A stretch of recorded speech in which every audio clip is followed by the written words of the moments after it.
Welcome finally to another episode of the Puck Drop podcast. And I apologize if it's late. It feels like it's the middle of the week to me, but I believe it's Friday.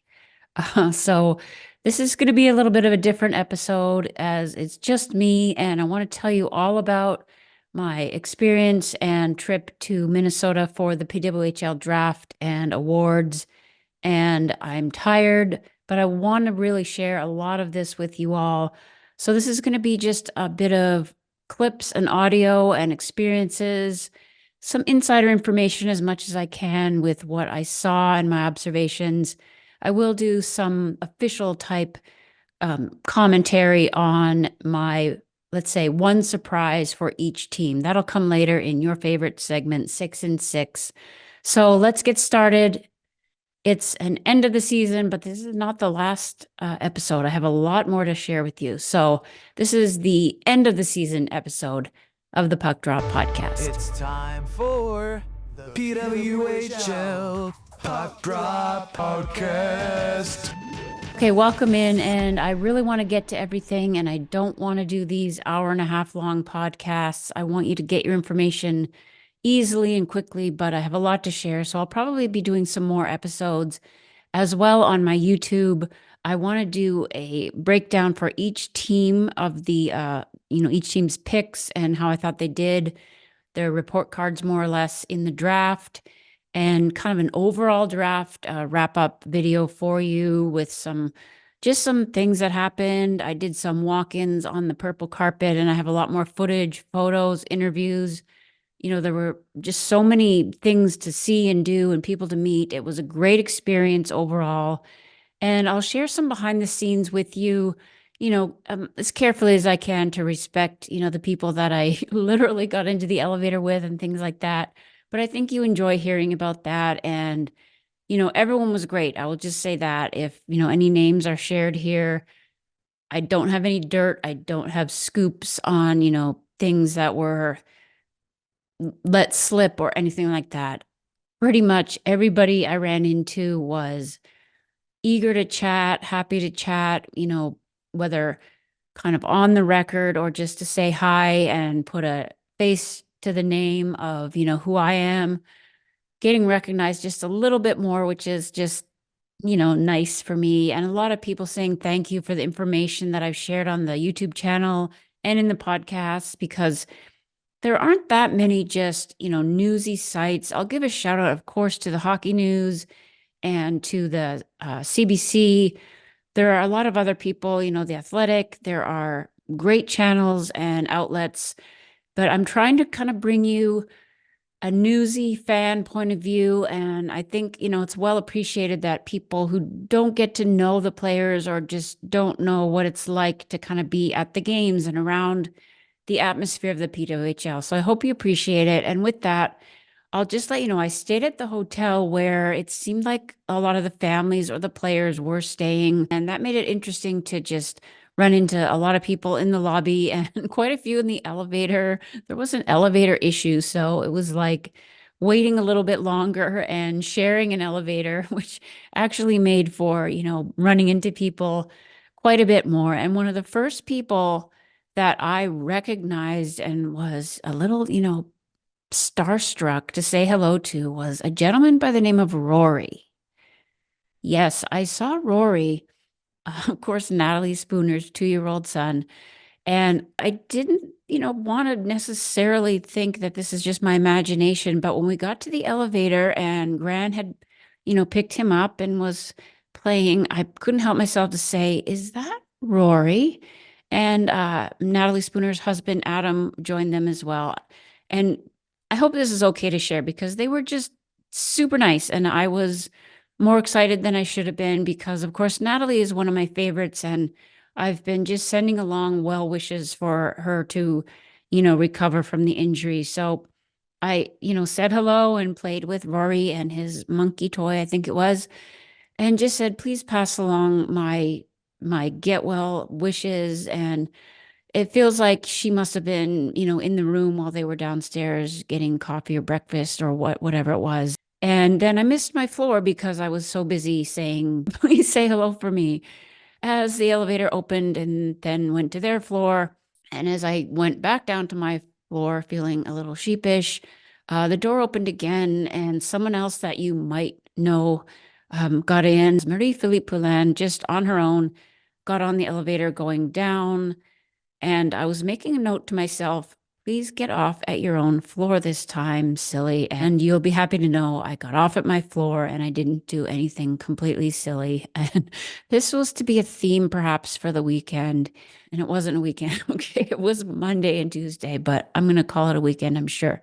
So that was more to come of just bumping into people, bumping into them again, and just feeling a little sheepish that they were probably going to get tired of seeing me. But if I have another question, maybe I'll just go ahead and ask it, things like that. So those were two, great groups of people, Canadians, of course. And then another group that I ran into right at the beginning was someone that we had on the podcast here a week ago or so, Nora Toulouse from Luleå.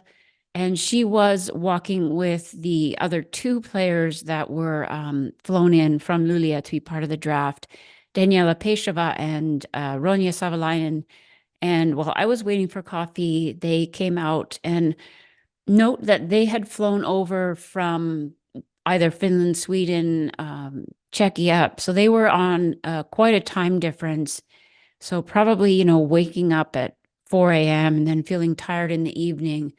So as they walked past me, hi, Nora, I just didn't know if she would recognize me. I look a little different in person, maybe a little older, but she seemed to know who I was. So I just said hello. And then I wanted to make sure that Ronja and Daniela, of course, knew that I knew who they were. And I had to reflect on this. Why is it important that we want them to kind of know that we know who they are, or just sort of a middle ground of nice to meet you, and I want you to know that I'm a member of the media, so I'm doing my job. So they're all smiles and probably feeling okay and rested, but they had a busy day. This was the day before the draft, so they were probably still a little fresh, but they were due to do some events that day with a group of about 10 that were, being bussed around for some sightseeing. And you probably saw those shots on social media. So all of them very, very nice. I wasn't surprised, but I was noting I'm about, between 5'6" and 7. And I feel like Nora was maybe an inch shorter than me. I think she's listed at 5'5".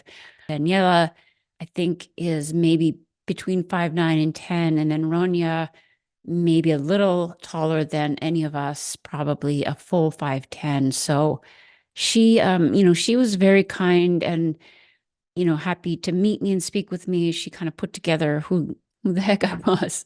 And then I would see them all later again as I went to the event, which was, a media, official media availability and chance to speak to them. And I will share the clips. I think I shared, just the photos, and they stood by the statue of Herb Brooks in front of the River Center where the draft was about to take place. So as I'm trying to just geographically put together in my head where we were and sort of what their schedule was, and I was able to speak one-on-one with Sarah Fillier and Danielle Sardachny, as well as Julia Gosling, and I'll play a little bit of that. So, is that building, is it taking a turn towards nerves, away from nerves? Yeah, I think being on the flight today and finally landing in Minnesota and leaving the airport with my parents, I think excitement hit, definitely peaked for sure, and realizing this day is actually coming and it's happening tomorrow. But yeah, the nerves are creeping in. I think we're almost at 24 hours before the draft, so I'm sure it will be a lot more nerves tomorrow when I wake up. Yeah, do you think you'll get sleep? You're going to the Lynx game, right? Mm-hmm. Yeah. I don't think so, honestly. It's such an exciting moment for all of us here, and I think it's probably going to feel like the day before a big game, and I probably won't be able to sleep. tired of answering questions? Like, Honestly, not at all. It's so exciting to talk about. I mean, playing in this league will be a dream come true, and I'm so happy to be able to talk about it every day and to be here in Minnesota and living this out. So yeah, bring the questions on. That's great. Thank you. What I really noticed about Sarah is just that she is one of, I don't know if the word is down to earth, real, authentic, just unjaded and just, I mean, she had to know that she had a very good chance of going first overall and has received accolades for playing for Team Canada and is just basically an incredible hockey player. And I just found it really, nice and touching that she went ahead and said, yeah, I think I'm nervous and I don't know if I'm going to sleep tonight. And, that's just appreciated by those of us who also find just all of this exciting for them and want them to enjoy it and, just appreciate that it's real. It's a life-changing experience. She had shared in the Zoom call that this might be one of the only times where she's not in control of where she's going to be, literally, geographically next season, where she's going to be playing. And that's, a little uncomfortable. So it ends up, of course, being New York. And I think that worked out great for her. So I was really happy about that. And for Julia Gosling as well, they're getting training in media to, not say, well, I've spoken with this team or that team. But they're more equipped to say this is just a great experience. And this is what Julia had to say as well. But how are you feeling? Hi, I'm feeling good. I'm here with my parents, so just super excited for tomorrow and see what happens. And I mean, I can't ask for anything better, just touring around the city with all these amazing athletes with me. So just excited to see what happens tomorrow. Have you been here before to this? No, I've never been actually to Minnesota, even the state, so it'll be fun just to tour around and catch the WNBA game. And I mean, every team's been like unreal this year. All the games have been super close, so you can't really go wrong with the team or a city, and there's been all these positive outcomes from all the teams. So whoever picks me, I'll have to prove myself and just be honored that I get picked by them. And then this is what I got to ask Danielle Serdachny as well. And I will note, she's tall and Julia Gosling is tall.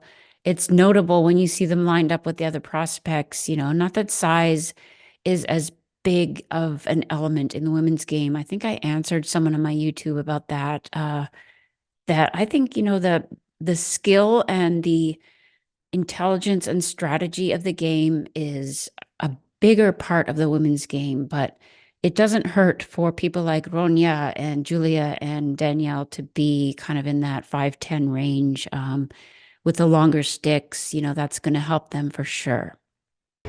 So it's almost here. How are you feeling? Yeah, definitely a lot of emotions, a lot of excitement, but also nerves. But yeah, just super happy to be here and be a part of something special like this. Is your family here? Like, do you have things planned for the actual day? Yeah, my mom and dad, and then I think I just have an event tomorrow, and then I'm going to get my hair and makeup done and then kind of just head to the draft. So. Okay, that sounds. So the Fillier to New York situation, which of course was not a surprise at all, was pretty much, what we had expected right off from, when the draft order was announced. There was some conjecture about whether the hiring of, former Colgate University coach Greg Fargo would influence that pick. And as we got talking about that, people felt like, wow, that really, tilts things. Are they going to pick Danielle because of him, or is he going to want Danielle, or is that just going to make a better match? Well, if you think about it, it almost tilted things the other direction, or, kept things kind of on track to draft Fillier, because you definitely didn't hire Greg Fargo because of the good match with Serdachny. That just wouldn't be something that you would do. Nor would you draft Serdachny simply because you have a coach that knows her well, and you wouldn't want it to seem like, well, he came right in and, made the case for Danielle, and therefore we took her over, maybe a consensus number one. There just would have been, something, maybe more risk in that for everybody involved, more pressure on the coach, because it would be looked at as he got the player that he wanted somehow, more pressure on Danielle because, was she taken for that reason? Were there reasons that they felt she was a stronger player? Not that that would have been, impossible, but that would have added a different element to it. That's all. As it played out that they went ahead and took Fillier, and then Serdachny was taken second by Ottawa, bringing her back to Canada. I think that works out just perfectly. And I think fans of New York are going to be thrilled with Fillier. I can't stress enough just what a wonderful, almost generational, that's an overused word, but in women's hockey, we have Poulin as a generational player, probably Hilary Knight, and then now we have Fillier, who I think is going to be in that class or very, very close to it with just her incredible skill and her effect on the game. I think she's going to go to New York and slot in maybe at the start as the number 2 center and let Alex Carpenter kind of shoulder the load at the beginning. But she might also play wing, and that's something that's really interesting, that she spent some time playing wing this year at Princeton and has that in her toolkit and spoke about that she was happy to add that so that she can do both. And, what better situation than maybe to be able to put her on the wing in a situation where you might want her to line up with Carpenter when you need a goal, or to let her, get a lot of ice time on the second line as well. I think that is going to work out great. And so here's a tidbit that I think is okay to share when Pascal Daou, he might have even shared this in the press conference. And if so, I'll play that clip here. Like center the photo a minute just before I hop on the stage, because meeting with her, I asked her, would you prefer to have the surprise, or would you prefer to have like a flag just a bit before? And she was asking to get the flag. So that's why I was already there. And she was pleased with it. So I don't know when that was or indeed what the signal was, but I think that's just, a nice thing that he even asked that, and that he was able to just give her the nod or the okay signal that it's going to be you. And she could, get ready to stand up. And that moment was just exciting and just amazing to be part of. My seat was in the press area where people were busy. There were a lot of monitors set up, live tweeting, live, posting of each draft, and then a bit of a walk run back to the area where the players were doing their official press interviews. So as a one-person operation here, it was quite something to want to be in the main stage area where the drafts were being, the draft picks were being made. But it went a little more quickly than I was able to manage as a one-person runner, to go back and get those and kind of wait for them to do their official, they have to talk to the team reps and they have to do their official TSN interviews and just kind of get, navigated and escorted through all the busyness, and then sit down at the table where we got to ask our official questions. And I wanted to get the Canadian team picks and especially the Toronto picks.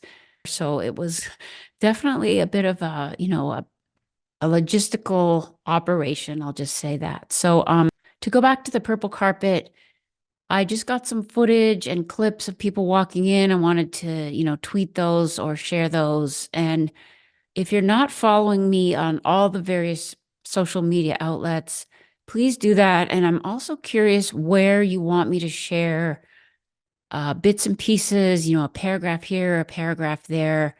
I am writing longer articles for the Hockey News, and then I'm posting a little bit longer segments on my X or Twitter. And then there's also a new roundtable at the Hockey News women's website. So let me know where you want to see some of these things. I'm going to try to use the community tab on my YouTube for quite a bit. So please follow there. That's free. All you have to do is subscribe on YouTube. And of course, if you want to drop a super thanks to support any of those endeavors, it is much appreciated. Again, thank you for those who have. And please don't feel like you can't reach out to me one-on-one. My DMs are open everywhere. If you comment on Spotify, if you comment on Apple Podcasts, if you DM me on Twitter or post in the community tab there. You can email me, of course, at GameDayHockey1@gmail. And guess what? I will answer you. I am not at all too big or thinking that, any questions are not things that I want to engage with. I want to know what you want to know. Some of you have more knowledge, some less. That's fine. Ask a question. Who is this person? What should I be cheering for? What should I be looking for this season with my team? Why wasn't this person nominated for an award or named to the first or second All-Star team? Why do you think, this person got recognition and this person didn't? Any types of questions about what the players are like, as far as I can, I will answer you for sure. So thank you for that.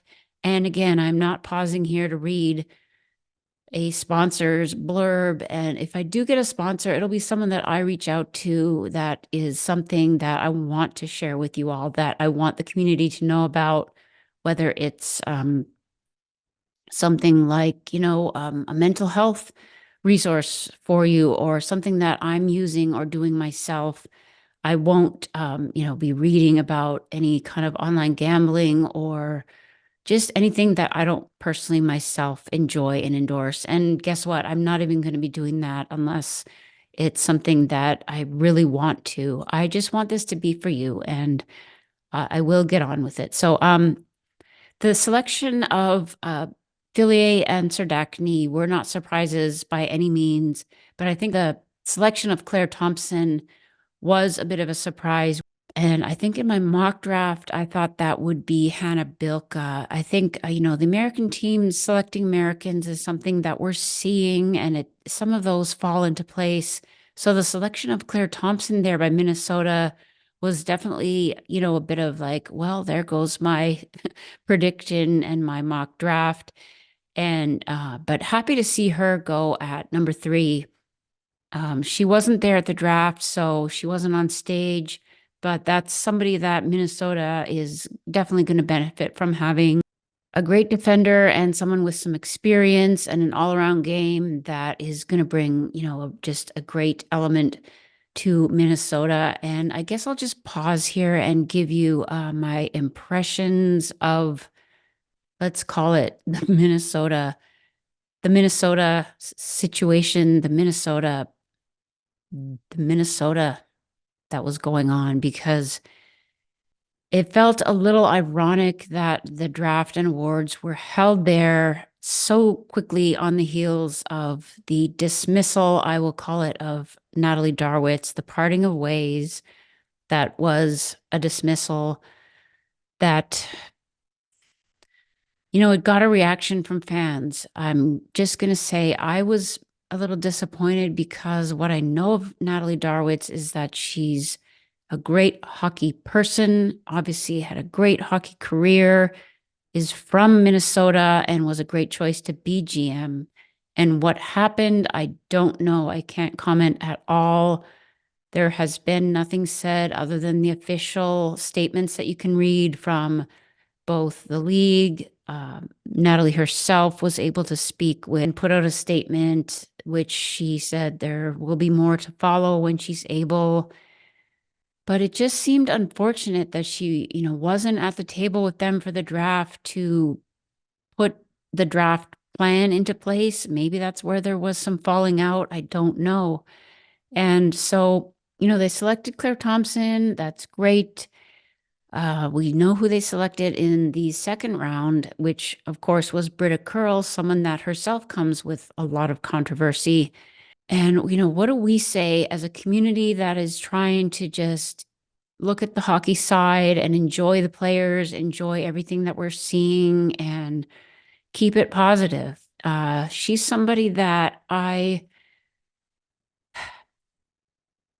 want to give her the benefit of a doubt. I want to say that she's a great hockey player. And with that, she just comes with, some history, and we are able to see people's social media activity. We just are. So we're able to see that she has liked and retweeted and commented on some posts that are not supportive supportive of transgender athletes or the LGBTQ plus community. And, it's perfectly within her right to do that. And it's perfectly within anybody's right to like and retweet whatever they want. However, as you step into a role that does have, a public attachment and a role as a role model and someone that now really is stepping into a very inclusive and a very positive community in the PWHL. I don't know what the NCAA community, encouraged her to do, or what her role in the locker room as captain of the team in Wisconsin was like. I can't comment on that at all, other than it seems her teammates, enjoyed her and appreciated her, and she was a well-liked captain. I can't comment, even to say a sentence of, were there people in a locker room that were queer or, view themselves as just not straight, heteronormal? I don't know. And when Ken Klee was asked about it, his answer took into account that he can't speak to that. And I'll go ahead and play that here just because it's relevant. That he was asked via Zoom by, friend of the show, Carissa Donkin from CBC, whether he or they had spoken to any members of the LGBTQ community prior to drafting her. Speak to anyone from the community. I talk with players, with coaches. I'm not. It's tough to answer for me. I spoke with a lot of different people. At the end of the day, I was told she's a great teammate, a great person. She's obviously a great player. So for me, we have people in that community, and obviously Mira making the selection for us. I think that that speaks volumes for us. So I believe, I'll put a screenshot here that I felt like that was just a non-answer, but maybe there wasn't an answer that he was able to provide. Every interaction that I've had with him so far in interviews, and you've seen a lot of them here, he's so supportive of his players and well-liked as a coach. And to know that there's some kind of a split in the dressing room, there have to be players that, didn't see this coming, and players that, helped communicate to the league that this was something that they had to agree with, the decision to part ways with Natalie Darwitz. And, I faced some difficult circumstances. I've faced circumstances where I wasn't really wanted on the team. And, if you don't think about that, where if you aren't in the majority, or if you are somehow part of a group that is marginalized, maybe your teammates don't pass you the puck. Maybe they don't celebrate when you score a goal. They skate to the bench. For Minnesota to kind of add this dimension to what was already an odd scenario it's just uncomfortable. I think they might need to do some work in the off season. It was noticeable that there were some players, and I won't say names, but it was noticeable that there were some players that seemed totally fine and okay, being the Walter Cup champs and continuing to enjoy that. And that's great. And they were still, just reveling in the aftermath of that. It was noticeable that Kendall Coyne-Schofield wasn't there at all. Kelly Panic did some interviews with her new teammates for the local sports channel. That was great. Grace Summinkle was there. Of course, she was named Rookie of the Year and seemed to be okay. And I know that Nicole Hensley was there, and Abby Boreen was there. And you can check my social media for what I thought of, where she got drafted. And I'll just include some clips here, I think, so that I don't have to talk so much about this. So here's something that Abby Boreen said before the draft about, just having to go back into the draft. Honestly, I'm just super excited, and it's just an opportunity for me to keep playing the sport that I love. So yeah, I think it's a great thing. And like I said, with winning the Walter Cup in Minnesota. I think Minnesota is going to be a really great spot for it. And I'm just excited that my family, friends, people close to home can come to the draft. And as I, recover from getting off my soapbox, it was really nice to see Kayla Barnes on the purple carpet. And again, the nice thing about the PWHL and its inclusivity and just, overall goodwill and good nature, her parents were there and wanted to see her coming up the purple carpet. So we all, of course, made room for them to just have that moment. She smiled at them, but she didn't make a big deal because I think she was going to go sit with them and enjoy that moment. And she seemed a little concerned at first when someone was asked if she spoke French, and she said no and seemed just a tiny bit anxious. But she seemed really happy when her teammate Jennifer Gardner was drafted by Montreal, and some of those clips are already online, but I think I have one of those to share here. And I don't know if there's audio with that, but if you were able to see it, I think they are overjoyed that they'll get to be roommates. And those are the moments that, were small, but I think meant the world to the players in those moments where, they're taking in their entire futures at that moment and planning, how am I going to live in a city that I don't really know that well? Here's my teammate and my friend that I get to share this with. And another thing with Jen Gardner that here I go. It's me. I ran into Sophie Jakes and somebody talking in the lobby, and I've interviewed Sophie a little bit. I don't think she knew who I was, but I reintroduced myself and said, I'm happy to see you here. So she, of course, is in her hockey home, Minnesota, and she's from Toronto originally. So she was speaking with someone, and I, went up and just reintroduced myself and noticed that I just couldn't place the face of this player that had the Ohio State hockey jacket on. So how do you, carefully ask, and you are, I don't want to say that. So I said, and you must be, being drafted this weekend, right? And something like that. And she said, yes, I'm Jen Gardner. And as I put together that I had done all this work, and pre-done in her in my mock draft, of course, that's who you are. And I'm so happy to meet you. And I had you in my mock draft going to my favorite team, if that means anything at all, to Toronto. And she said, I'm just happy to be among the draft picks here, and we'll see, and, blah, blah, blah. And so she got drafted to Montreal, and that's great. And Montreal quickly becoming just a place where I see good people going and good stories. And I did get to chat with GM Danielle Sauvageau just, before she was getting ready to do her official, meet the press at the table.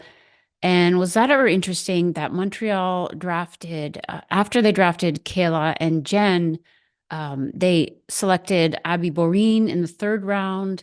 And then Dara Gregg, I think, was just a great pick. Again, somebody that I mock drafted to Toronto and would have loved to see there. And then the drafting of Anna Wilgren, American defenseman from Wisconsin, and Anna Shelbin, 30-year-old defender from Sweden's national team. And I think that's, kind of a quietly great pick. And then Amanda Kessel. So I have a lot to say about that. It was great to talk with her. And I shared in my community tab here when I talked with her. And I have my own memories of her because she was the coach back in the 2002 Olympics, and part of that team that is just so near and dear to my heart. And when I said, I really like some of your picks, she said, oh, yes, like which one? And, so I'm going through my head and trying to think of the last names of the two Annas, and it was just a lot, but that was really wonderful. So there's a lot of storylines there with those draft picks of, Abby Boreen and Amanda Kessel and what they're going to do about that. So before I end this probably too long podcast, I want to do my official, here we go. It's six in six. in six. And wow, I'm going to have to pull up the list of draft picks. So I'm going to do my surprise, or whether it's a surprise pick or just a surprise element for each team's draft picks. And with that, this is not scripted because, as I've told you, I am just doing this a little more impromptu than usual. But for each team, I want to mention something that was not just, obviously like, ooh, they picked Claire Thompson number 3. That's a bit of a surprise. I'm going to try to pick like something that I was truly surprised. So let me just, get my thoughts together. For PWHL Boston, I guess it's the trade. Maybe that's obvious. Okay, but it is the trade. That was something that, as we were all, writing down and running around to get interviews, we heard something about a trade going down, and Boston had indeed traded up to get number 7, and it was contingent with Pascal Daou saying that he wanted to make sure a player that he wanted to take at number 7 wasn't there. So we can speculate who that was. Obviously, that would have been somebody taken in those other 5. So do the math. Was it Claire Thompson? They went ahead and pulled that trade off, and then Boston got up and selected Danielle Pechova. So I was cheering because I love her. I think she has all the upside in the world. I think in my mock draft, I had her going a little higher, and I didn't think she would fall to Ottawa because I think being younger and with the upside that she is just a great player. So there she goes to Boston, and I think she was a little surprised, but I'm really, really happy to see that. So she's the first of that Luleå trio to go, which I don't know if that's a surprise, but it could have been any of those 3. And so for Pechova to go to Boston, where they have Megan Keller, where she will right away become, a very, very big part of their blue line. So that's my surprise for Boston. And so we get to Minnesota, and you could pick a bunch of things here. As I said, the pick of Thompson, not really a surprise. The pick of Britta Curl, not a shock. But in the 3rd round, they went ahead and took Klara Himlarova, a forward who played at St. Cloud University. And this is where people probably thought was their opportunity to take Abby Boreen, and they did not. And the 3rd round is where Montreal took Abby Boreen. So that, Himlarova is a great player, and it's not a surprise that she went here at the 15th overall pick, but for them to not take Abby Boreen is just something to think about. I did say that Abby looked kind of emotional about saying goodbye to Minnesota. For Klara to go there, I think she will be great and just give them a player that can play up and down the lineup, much like Boreen, but maybe not the physical presence. So it's 6 and 6. I'm going to have to just move along to Montreal, where the surprise is just the group that they selected. Okay, I'll have to get more specific. Let's just say that they took Amanda Kessel in the 7th round. There are, rumors or speculation going around that the reason that Kessel wasn't drafted until so late is that she only wanted to go to Boston, and Boston had, given up an extra draft pick and didn't pick her anywhere. Maybe we're just, assuming that she would go to free agency. And there's our savvy, wily GM Sauvageau that said, I think I will just take Amanda Kessel. She will either come and play with us, where can you imagine Kessel with Poulin, or we will have to work out a trade with Boston. So I will move quickly now to New York, where it's hard to pick a surprise.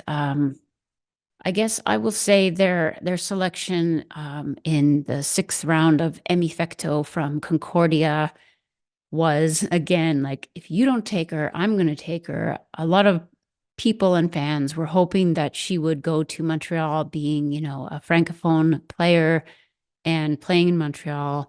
So there are some really interesting, landing spots for players, so we've got Kayla Barnes in Montreal, and now we've got Emmy Fecteau in New York. So it's just interesting. I think these sort of border crossings and players that seem like they should fit somewhere make for some interesting storylines, whether they're able to embrace it or not, or whether the GMs know in advance about, what the players are going to think. And I think we only have 2 more teams left. So for Ottawa, I think they just did a great job in drafting, and a surprise. I'll just say, they had put out every signal that they want to resign and want to bring back Sandra Abstreiter as their backup goalie. But by drafting Gwyneth Phillips in the 3rd round, that says the opposite to me. That says that she is going to be their backup. And I will just leave that as a surprise. I think it's a great spot for her. And I think she is a great, wonderful goalie. But that's a surprise. I think you can count on seeing her in Ottawa. And now we will finish up with Toronto, where there weren't, I think they picked safely and they picked well. I think, I don't think, they passed over any players, but perhaps their selection of Reagan Kirk in the 7th round can be their surprise as well. Again, signaling that she will probably be their backup goalie. And she was just among, I will just put it on the screen here of how many Ohio State players were drafted.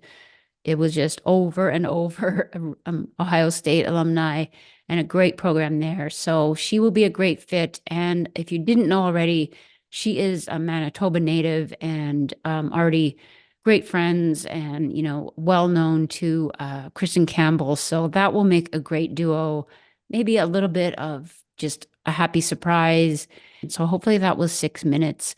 I didn't play the annoying clock sound for you. I just wanted to get through those. And guess what? I will have more. There'll be an episode in the next few days where I go over more of what I thought about the draft. I might have a guest. There's so much up in the air right now, but I want to thank you all again. Please feel free to send questions. Let me know what you want me to address in the next podcast, in the next video. Follow me, hit me up on all those socials. Drop a comment here. Please be sure to subscribe. Send a super thanks or any kind of support, or just let me know that you're enjoying this. Participate in the polls and things like that. I really appreciate it. The draft was great. Guess what? I haven't even gotten to the awards yet, where there was so much more to say, but that's going to wrap up this episode. So, bookmark, save. Thanks for watching, and we'll see you in the next episode. PWHL Puck Drop Podcast.